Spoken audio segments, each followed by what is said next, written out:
مسلمان لڑکے تیز کار چلا رہے تھے اوور سپیڈ.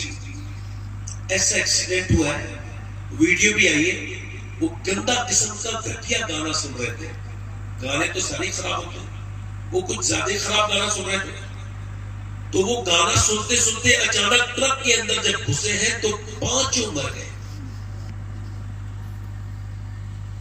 تو وہ گھر سے نکلے تھے تو انہوں نے سوچا بھی نہیں ہوگا کہ ہم مر جائیں گے. تو جو ہے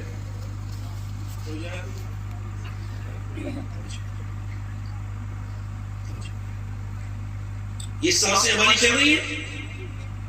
مولا کائنات فرماتے ہیں یہ سانس نہیں ہے, تمہاری نظر میں یہ سانسیں ہیں, میری نظر میں موت کی طرف بڑھتے ہوئے قدم ہے. اچھا یہ سانس, ہم سانسوں کے ساتھ زندہ ہیں, ہم سالوں کے ساتھ زندہ نہیں, ورنہ ایک ٹائم ہوا کرتا مرنے کا. آدمی دن میں بھی مرتا ہے, رات میں بھی مرتا ہے. مطلب سانسیں, جب اسرائیل روح نکالتا ہے لوگ روتے تو وہ جاتا نہیں, وہ کھڑے ہو جاتے ہیں وہیں پہ اور کہتے ہیں تم کیوں روتے ہو, میں نے تو اس کی سانسیں پوری ہونے کے بعد اس کی سانس اس کی روح نکالی ہے, اور تم کیا سمجھتے ہو میں تمہیں چھوڑ دوں گا؟ تمہیں بھی نہیں چھوڑ دوں گا.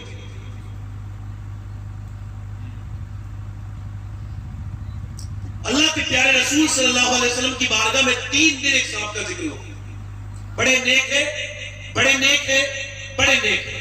تیسرے دن حضور نے ارشاد فرمایا آپ جس کو اتنا نیک کہہ رہے ہیں کیا آپ نے اس کی محفل میں کبھی موت کا ذکر سنا ہے؟ عرض کی حضور نہیں سنا. فرمایا پھر وہ اتنا نیک نہیں جتنا آپ سمجھ رہے ہیں. حضور فرماتے ہیں اگر تم یہ چاہتے ہو کہ تم کامیاب ہو جاؤ تو اپنے آپ کو مردوں میں شمار کر لو.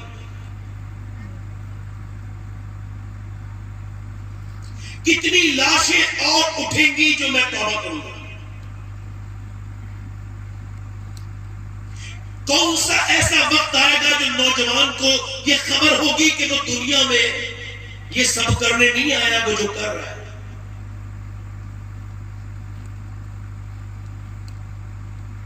جس طرح کے حالات اس وقت ہیں اور جس کے خطرناک حالات اس وقت ہیں, جیسے چور دروازے سے ہمارے گھروں میں بدعملی گھسی اور اس کے بعد اب کے جو حالات ہیں. امام مالک فرماتے ہیں انسان 2 بار پیدا ہوتا ہے, ایک بار تو ماں کے پیٹ سے پیدا ہوتا ہے اور ایک بار تب پیدا ہوتا ہے جب وہ یہ جان لے کہ اللہ نے اس کو کیوں پیدا کیا ہے. مطلب مثال کے طور پہ ایک بار انسان پیدا ہوتا ہے تو عمر بن خطاب ہوتا ہے, اور جب وہ اپنے آپ کو سمجھ لیتا ہے تو فاروق اعظم بن جاتا ہے.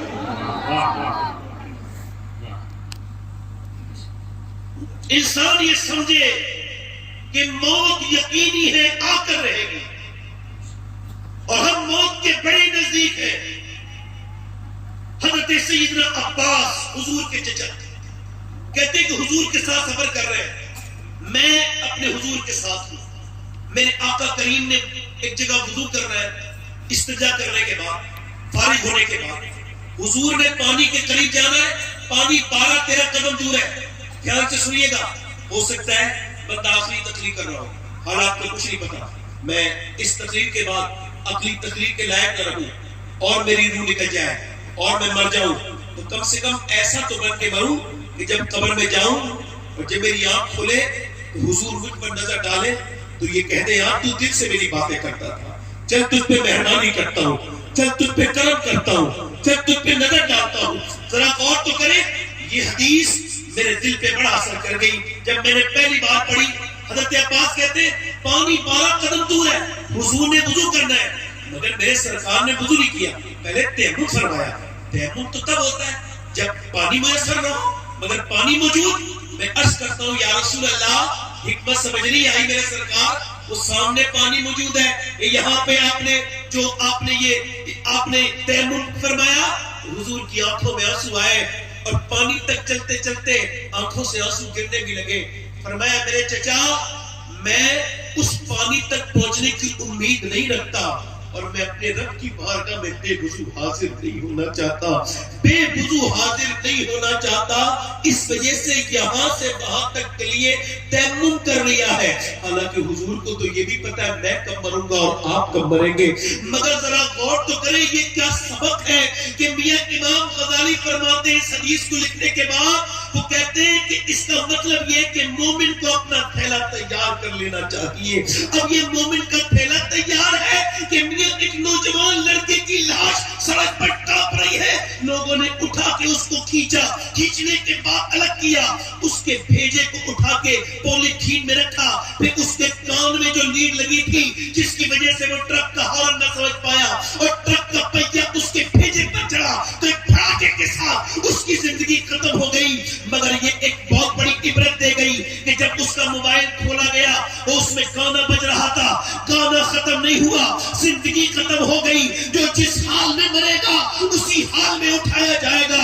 اب مجھے بتا میرے نوجوان کہ جب اس کی جیب میں سے اس کا آدھار کارڈ نکالا گیا تو اس آدھار کارڈ کے اندر کسی غیر مسلم کا نام نہیں لکھا تھا بلکہ محمد نام لکھا تھا، نام اس کے نیچے محمد لکھا تھا۔ اقبال نے کہا تھا بت چکن اٹھ گئے باقی جو رہے خود کر ہیں، امتی باعث رسوائی یہ پیغمبر ہیں، کل تک مسلمان اللہ اس کے رسول کی محبت میں مرتے تھے۔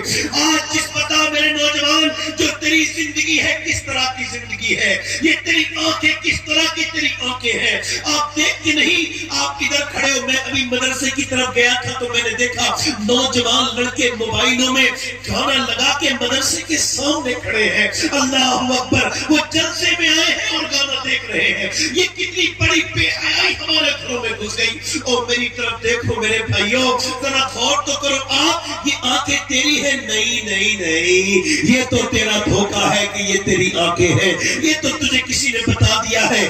اس آنکھوں کا مالک تو اللہ ہے، وہ ان آنکھوں کا ایسا مالک ہے کہ تو نے جو جو دیکھا ہے قیامت کے دن وہ جا کے اللہ کو بتا دیں گی، تیرے خلاف بولیں گی تیری آنکھیں۔ بتا اس وقت کیا کرے گا جب آنکھیں یہ کہتی ہوں گی اے اللہ تو نے دیا تو تھا ماں باپ کا چہرہ دیکھنے کے لیے، تو نے دیا تو تھا اس کو روزے رسول دیکھنے کے لیے، تو نے دی تو تھی آنکھیں اپنے کعبے کے دیدار کے لیے، مگر اس نے تو گندی تصویریں دکھائی، اس نے تو بدنگاہیاں کروائی۔ تو بتا اس وقت کیا ہوگا میرے دوست، بتا اس وقت کیا ہوگا اگر کوئی عذاب نہ بھی ملے تو صرف اللہ کے سامنے یہ بات جب ہوگی تو تجھے کتنی شرمندگی ہوگی۔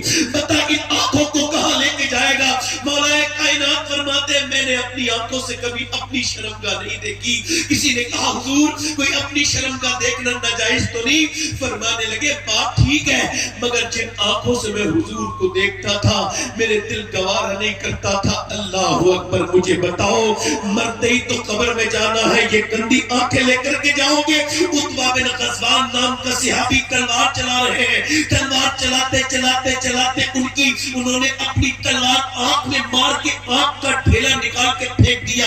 ابو موسیٰ اشعری اتنا بڑا قرآن کا قاری کہ جس کے قرآن کو حضور پسند کرے، جس کے پڑھنے کو عمر پسند کرے، وہ کہتے ہیں میں آگے بڑھ کے کہتا ہوں یار یہ کیا کر دیا، لوگ تجھے پاگل کہہ رہے، مجنون کہہ رہے، تو نے یہ آنکھ کیوں نکال دی؟ کہنے لگے لوگوں کو میں نے راضی کرنے کے لیے نہیں نکالی، اللہ کو راضی کرنے کے لیے آنکھ نکال کے پھینکی ہے۔ کہا کیوں؟ کہا اس وجہ سے کہ ایک لڑکی ادھر سے جا رہی تھی، اس پر میری نظر پڑ گئی۔ حضور نے فرمایا آنکھیں خلاف گواہی دیں گی، اور یہ آنکھیں جو آنکھیں گندی ہو جائیں گی اس میں جہنم کی سلائی ڈالی جائے گی۔ تو میں تو ایک ہلکا سا دل کا برداشت نہیں کر سکتا، تو پھر جہنم کی آگ کو کیسے برداشت کروں گا؟ بس اسی ڈر کی وجہ سے اپنی آنکھ نکال دی۔ بس اب دعا کر میرے لیے اللہ مجھے معاف کر دے۔ جب وہ صحابی روئے تو ان کی ایک آنکھ سے تو خون کی نکل رہا تھا، ایک آنکھ سے آنسو حضرت ابو موسیٰ اشعری پر اللہ اکبر کب کبھی تاری ہوئی۔ کہنے لگے کیا اللہ مجھے معاف کرے گا؟ بتا ابو موسیٰ اشعری بتا اللہ مجھے معاف کرے گا؟ کہنے لگے اللہ صرف تجھے ہی معاف نہیں کرے گا بلکہ جو تیری بات سن کے اللہ سے توبہ کرے گا اور اپنی نگاہوں کی حفاظت کرے گا اللہ اس کو بھی معاف کرے گا۔ نوجوانوں کے پاس کچھ نہیں بچا، نوجوانوں کے پاس کچھ نہیں بچا، میرے دوستوں کے پاس کچھ نہیں بچا، آنکھیں برباد ہو گئی اور کچھ نہیں بچا۔ جوانیوں میں 8 سال کے 10 سال کے بچے اور بچیاں بربادی کی طرف جا رہی ہیں، ہم آرام سے اپنی زندگیوں میں جی رہے ہیں۔ او میرے بیٹے نا، او میرے بھائی نا، یہ تیری آنکھیں گندی چیزیں دیکھنے کے لیے نہیں تھی، ان کی حفاظت کر ورنہ برباد ہو جائے گا۔ میرے دوست اپنے رب کو راضی کر لے، یہ آنکھیں اس گندی چیزوں کو دیکھنے کے لیے نہیں، یہ عمر اس وجہ سے نہیں کہ اس کو کسی چوراہے پہ جا کے برباد کر دے. تیری عمر تو ایسی ہونی چاہیے. تیری جوانی اس وجہ سے نہیں کسی لڑکی کا پیچھا کرے. تیری جوانی اس وجہ سے نہیں کہ 7 گھنٹے موبائل دیکھا کرے. تیری جوانی اس وجہ سے نہیں، بلکہ تیری جوانی تو اس وجہ سے ہے کہ جیسے بلال حبشی نے میرے نبی سے محبت کی تھی، تو ویسے محبت نبی سے کر. تو مصطفیٰ سے محبت کر. تو کیا لڑکیوں کے پیچھے جاتا ہے؟ کیا تیری داستانیں لکھی جا رہی ہے؟ مسلمان لڑکے نے خودکشی کر لی، لڑکی نہیں ملی تو خودکشی کر لی، اور لڑکی مل گئی، پسند کی شادی ہوئی تو طلاق ہو گئی، اور پسند کی شادی نہیں ہوئی تب میاں کیا ہوا؟ خودکشی ہو گئی. اس نے اپنی بیوی کے ڈر سے اس کی زندگی برباد ہوئی. اب مجھے بتا ایسی جگہ دل کیوں دیتا ہے کہ تو ملے تب بھی برباد، نہ ملے تب بھی برباد؟ ارے دل دینا ہے تو اسے دے، نہ ملے تب بھی آباد اور مل جائے تب بھی آباد. ارے دل اسے دے کہ مل جائے تو بلال حبشی بن جائے، اور نہ ملے تو ویسے کرنی بن جائے.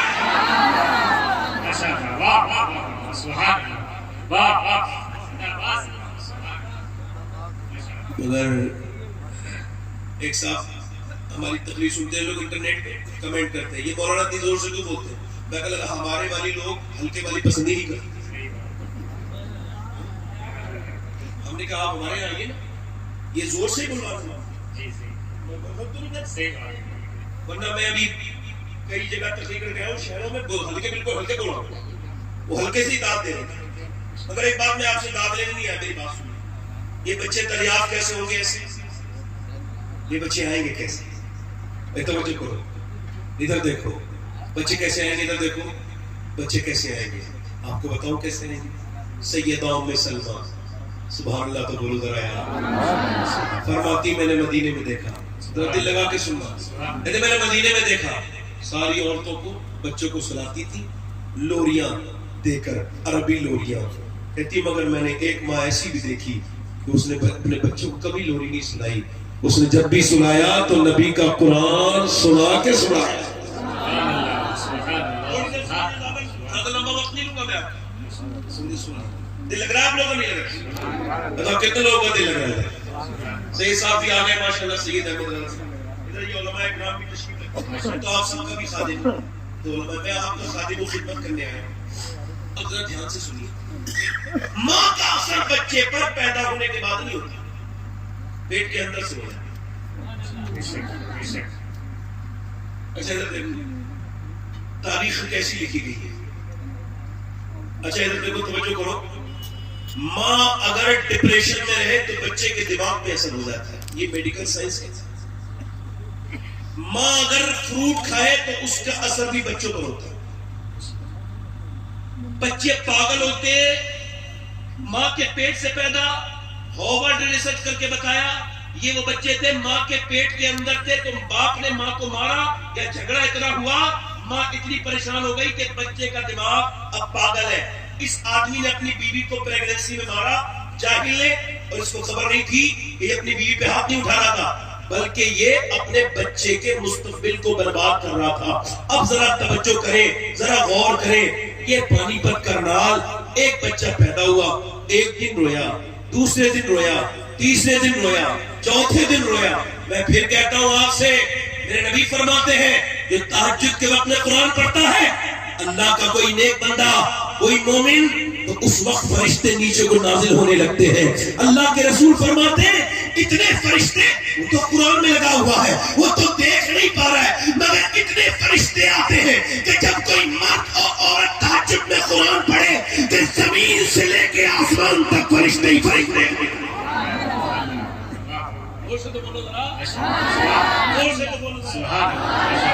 میری بہنوں کو بتا رہا ہوں میں، توجہ کر لے ذرا، غور کر لے ذرا. وہ شادی ہو گئی، بچے ہو گئے، جھگڑے ہو رہے ہیں، تو اب کیا اس نے سوچا؟ اس کی امی نے کہا میاں کے پاس جا، تعویذ دے دیں گے، مٹھی میں آ جائے گا شوہر تیرا. وہ ادھر بیٹھا ہے، دکان لگائے ہوئے، سجائے ہوئے، اس کا بھی تو کام دھندا یہی ہے نا. برا نہ ماننا، میں خراب لوگوں کو کہہ رہا ہوں جو خراب ہے، جو صحیح راستہ نہیں بتاتے، جو بربادی کرتے ہیں. میرا کوئی اچھا آدمی ٹارگیٹ نہیں، نہ میں اچھے لوگوں کا احترام کرتا ہوں، مگر وہ جھوٹے جو الٹی سیدھی باتیں کرتے، یہ اس کے پاس گئی، اس نے کہا کوئی میرا آدمی مٹھی میں آ جائے، کوئی میاں ایسا تعویذ، اس نے کہا 2-3 ہزار روپے خرچ ہوں گے، کر دو گی؟ اچھا کہیں سے بھی لے کے آؤں گی، مگر آپ ایسا کریں، ایسا تعویذ کرتے میرا آدمی میری بات ماننے لگے، میری مٹھی میں آ جائے۔ وہ بھی دل میں سوچ رہا ہے آنا وانا تو کچھ نہیں ہے، کیونکہ میری والی تو خود میری مٹھی میں نہیں، مگر پھر بھی تعویذ لکھ دیتا ہوں۔ اس نے تعویذ لکھ دیا، اس نے تعویذ لے لیا، ذرا غور کریں آپ، اس نے سمجھا کہ تعویذ آ گیا تو شوہر مٹھی میں، مگر نہیں میری بہن، ایک طرف دنیا کے سارے تعویذ ہیں اور ایک طرف اللہ کا قرآن ہے۔ اللہ کا رسول صلی اللہ علیہ وسلم، اللہ کا رسول، اللہ کا۔ اب توجہ کرنا ذرا، میں کیا کہہ رہا ہوں، پانی پر میں ایک بچہ پیدا ہوا، 1 دن رویا، 2 دن رویا، 3 دن رویا، 4 دن رویا، 5 دن، ایک حکیم، دوسرا حکیم، ڈاکٹر، سب کو دکھایا، ٹھیک نہیں ہوا، بڑے حکیموں کو بدلا۔ 1 مہینے کے بعد فخر الدین بہاؤالدین زکریا ملتانی کے داماد گزر کے جا رہے تھے، وہ کہا یہ بچہ آپ کو رو کیوں رہا ہے؟ یہ بچہ جو رو رہا ہے نا، یہ اللہ کا ولی ہے۔ اپنے مریدوں سے بولے، کہنے لگا اچھا یہ اللہ کا ولی ہے، ہم بیان کر رہا ہے کہ اتنی عمر میں؟ ہاں مادر ذات ولی پیدا ہوا ہے۔ گھر پہنچے، کوئی ہے؟ باپ نکل کے آیا، یہ جی میرا بچہ ہے۔ کہا آپ کا بچہ اللہ کا ولی ہے؟ کہا آپ کا دماغ تو ٹھیک ہے، یہ نہ سویا ہے نہ سونے دیا ہے، اور یہ مجھے لگاتار پریشان کیے جا رہا ہے، آپ اس کو ولی کہہ رہے ہیں؟ کہنے لگے ہاں ولی کہہ رہا ہوں، یہ ولی ہے، اس کو برا نہ کہو، میری گود میں لاؤ۔ گود ملا کے دیا، ایک کان میں کچھ پڑھ کے پھونکا، دوسرے میں کچھ پڑھ کے پھونکا، بچہ خاموش۔ وہ بولے آپ نے کیا پڑھ کے پھونک دیا؟ حکیموں سے ٹھیک نہیں ہوا، ڈاکٹروں سے ٹھیک نہیں ہوا، میں بتائیے کیا پڑھا، کون سا وظیفہ؟ بعد میں بتاؤں گا، پہلے بتاؤ کہ اس کی ماں قرآن کی حافظہ ہے؟ ہاں بس تو سنو، اس کی ماں نے اٹھتے بیٹھتے چلتے پھرتے اتنا قرآن پڑھا کہ بچہ ماں کے پیٹ میں قرآن سننے کا عادی ہو گیا، اس کی روح کی غذا قرآن کی تلاوت بن گئی، اور جب بچہ پیدا ہوا تو میاں سنو، اس کی ماں چچی میں چلی گئی، گندگی میں چلی گئی، اس نے قرآن پڑھا نہیں، بچے کو بھوک لگی قرآن کی، تم نے اس کو دوائیاں کھلائی، میں نے ایک کان میں ایک آیت اللہ کے قرآن کی پڑھی، دوسرے میں دوسری پڑھی، بچہ خاموش ہو گیا۔ اسی بچے کا نام شرف الدین بو علی شاہ قلندر پانی پتی ہے۔ تو سنو، جب ماں بچپن میں قرآن سنائے تو بیٹا شرف الدین بو علی شاہ قلندر بنتا ہے، اور جب ماں مدینے میں قرآن سنائے تو بیٹا حسین شہید کربلا بنتا ہے۔ نعرہ تکبیر، نعرہ رسالت، عظمت قرآن کانفرنس، مسلک اعلیٰ حضرت، نعرہ تکبیر، نعرہ رسالت۔ دل سے تو بولو ذرا، دل سے بولو،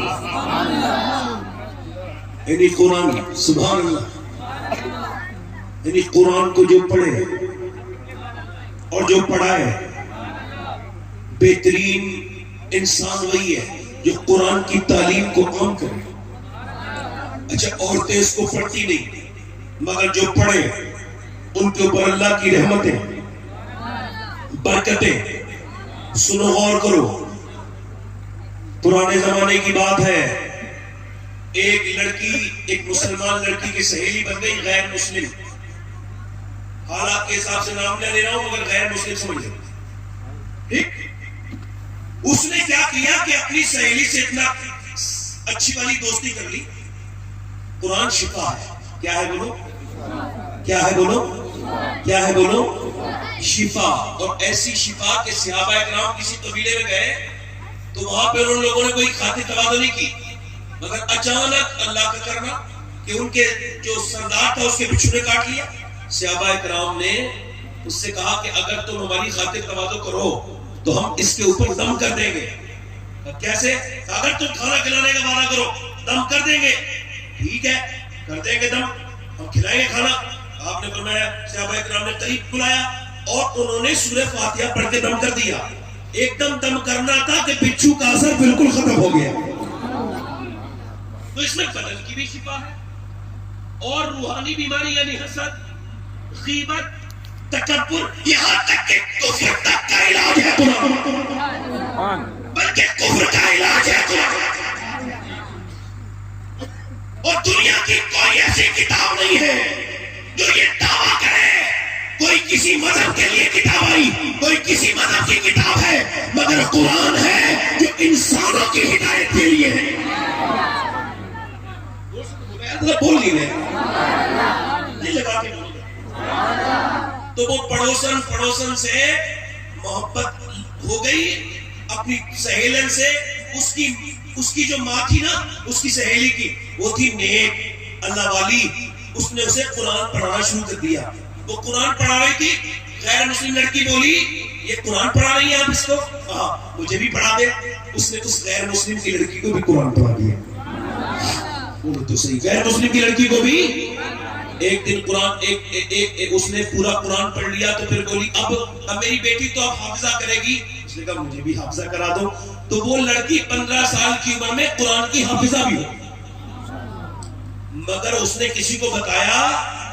اپنے گھر میں بتایا نہیں۔ اس کا رشتہ ہو گیا، پہلے شادی ٹائم پہ ہو جاتی تھی، اس کا رشتہ ہو گیا۔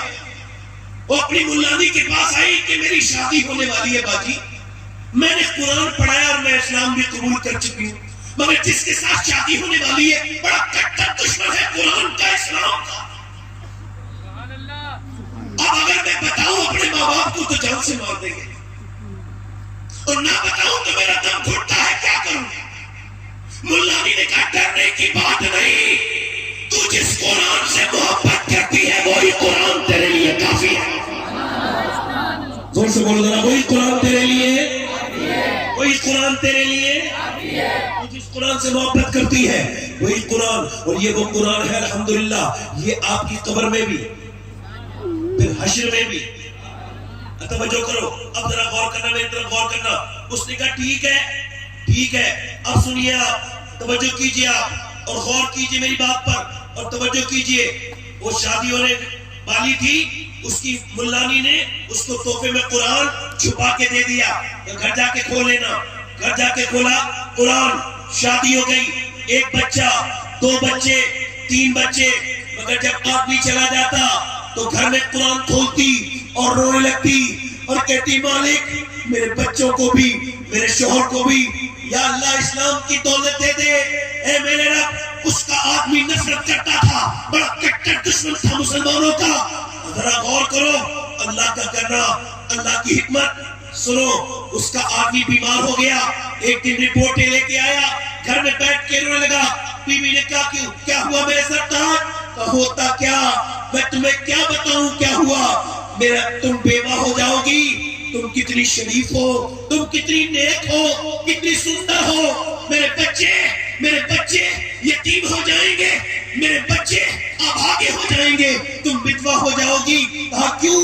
کہ مجھے کینسر ہے بیگم، ڈاکٹر نے کہا آخری سٹیج کا کینسر ہے، اب میں بچوں گا نہیں۔ عورت نے کہا موت تمہیں قریب نظر آ رہی ہے؟ کہا کہ مجھ سے وعدہ کرو میں تمہارا علاج کروں گی، اگر ٹھیک ہو جاؤ گے تو میری بات مانو گے؟ میری بات؟ اس نے کہا ٹھیک ہے مان لیں گے بات، میں تو مرتا کیا نہ کرتا۔ اس نے کہا ٹھیک ہے۔ اب اس کی ملانی نے اس کو دیکھا تھا، اس نے کہ جب کوئی بیمار آتا تو وہ سورہ فاتحہ پڑھ کے دم کرتی، اس نے سورہ فاتحہ پڑھ کے اندر دم کیا، مگر یہ دم میں بڑا دم تھا۔ کیوں؟ کیونکہ ذرا رو کے دم کر رہی تھی، کہتی تھی مالک میری لاج رکھنا، تیرے قرآن کو پڑھنا میرا کام ہے، اور اپنی کمزور بندی کی لاج رکھنا یہ تیرا کام ہے۔ آج بھی ہو ابراہیم سا ایمان پیدا، آگ کر سکتی ہے انداز گلستہ پیدا۔ اس نے 1 دن 2 دن 3 دن سجدوں میں روتی تھی، پانی پلانا شروع کر دیا۔ اللہ کی قدرت وہی حقیقی شافی ہے، ہلکے ہلکے آدمی ٹھیک ہوا۔ 3 مہینے مسلسل رو رو کے پانی پلاتی رہی۔ 3 مہینے کے بعد یہ گیا چیک اپ کرانے، چیک اپ کر کے جب آیا تو اب بھی رو رہا تھا۔ کہا کیا ہوا؟ تھا بیگم، ڈاکٹر نے چیک اپ کر کے کہا ہے کہ ایسا لگتا ہے تیرے بدن میں کبھی وہ کینسر والی بیماری تھی ہی نہیں، تیرا بدن ہمیشہ سے صاف تھا، مگر یہ بتا تو نے کیا پڑھ کے مجھے پلایا؟ کیا بتاؤں؟ جس اسلام سے تو نفرت کرتا ہے، اس قرآن سے تو نفرت کرتا ہے، اسی رب کا کلام میں نے تجھے پڑھ پڑھ کے سنایا ہے۔ وہ آگے بڑھ کے بولا میں قرآن سے نفرت کرتا ہوں تب تو قرآن نے مجھے زندگی دے دی. اگر محبت کروں گا تو کیا حال ہوگا. ایسا کر مجھے کلمہ پڑھانے اور مسلمان کر دے.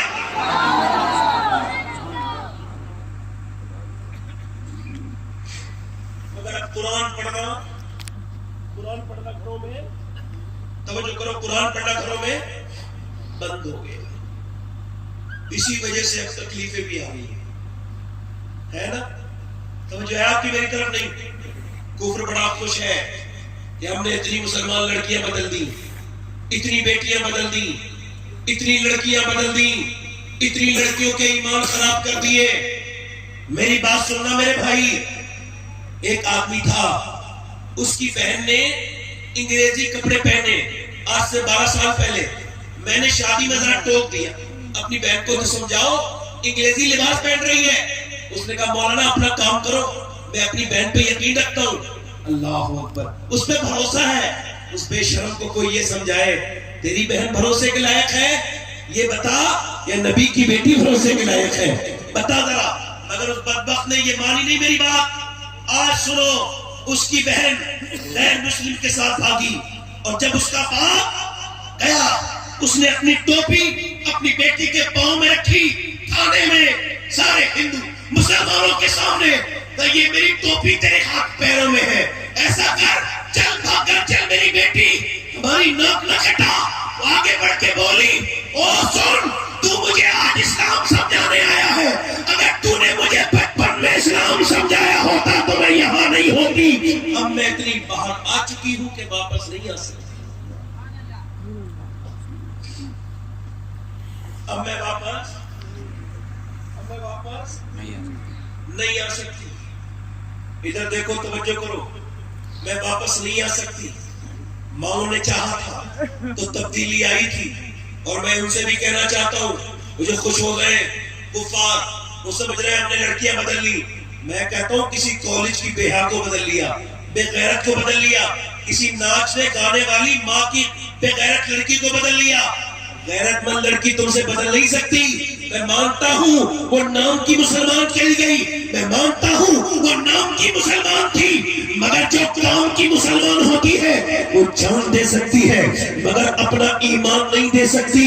ایک ترکی کے اندر اقبال کہتا ہے، ڈاکٹر محمد اقبال کہتا ہے کہ ترکی کے اندر ایک لڑکی میوزیم میں گئی، ایک عیسائی، اس نے وہاں سے قرآن اٹھایا، اور قرآن اٹھانے کے بعد اقبال کہتا ہے وہ یورپ میں گئی اور قرآن پڑھتے پڑھتے خود ہی مسلمان ہو گئی اور اپنا نام رکھ لیا طاہرہ. کیا نام رکھ لیا؟ بولو طاہرہ. انگلش میں قرآن پڑھا، نام طاہرہ رکھ لیا، اور اکیلی مسلمان نہیں بنی، یورپ کی تاریخ گواہ ہے، وہ پہلی مومنہ تھی یورپ کی زمین پر. اقبال کہتا ہے اس نے ہلکے ہلکے اپنی خالہ زاد بہنوں کو، اپنی ماموں زاد بہنوں کو، اپنی پھوپھی زاد بہنوں کو ہلکے ہلکے قرآن پڑھا کے اسلام میں داخل کر لیا، مسلمان بنا لیا. یہاں تک کہ 1700 عورتیں مسلمان ہو گئی، کانوں کان کسی کو خبر نہیں ہوئی. مگر جب انگریزوں کو خبر ہوئی تو گھسیٹ کے اس طاہرہ کو نکال کے لے کے آئے اور کنویں کے اندر لٹکا دیا. اس کے اندر بچھو تھے، بول اسلام چھوڑ دے ورنہ تجھے اس کے اندر ڈال دیں گے، اندر تجھے سانپ اور بچھو کاٹیں گے، اندر بڑے بڑے سانپ، بڑے بڑے بچھو. اور بولی تھوڑی دیر کی مہلت دے دو، 1 رات کی. انگریز خوش ہو گئے، بھائی کام ہو گیا، مہلت مانگ لی، اب تو کام ہو ہی جائے گا نا. مہلت مانگ لی، 1 رات کے بعد صبح کو پہنچے، بولے کیا خیال ہے؟ آگ میں ڈال دو. یا رات کیوں مانگی تھی؟ رات اسلام چھوڑنے کے لیے نہیں، آخری رات اللہ کی عبادت کے لیے مانگی تھی. اور کہا تھا اے اللہ میں کمزور عورت ہوں، جب سانپ بچھو کاٹے تو کہیں چیخ نہ نکل جائے، کہیں میری چیخیں نہ نکلے، مجھے ہمت دینا میرے رب کہ جب میرے سانپ بچھو کاٹے تو میں چیخیں نہ چیخوں، چلاؤں نہیں. آگے بڑھ کے انگریز بولے ایسا کر ہمیں مسلمان بنا دے. جب اس طاہرہ کی ہمت کا یہ عالم ہے تو پھر مدینے کی اور مکے کی اور کربلا کی زینب کی ہمت کا عالم ہے. انگریز اور لڑکیوں کو آئیڈیا بنایا، تم نے کہاں سمجھایا؟ اپنی بیٹیوں کو تم نے آدھا آدھا لباس پہنایا. کیا ہو رہا ہے؟ بچے کو چھوٹے سے بچپن میں موبائل دیکھتے، گانے دیکھ رہے بچے، چھوٹی سی بچی ناچ رہی ہے،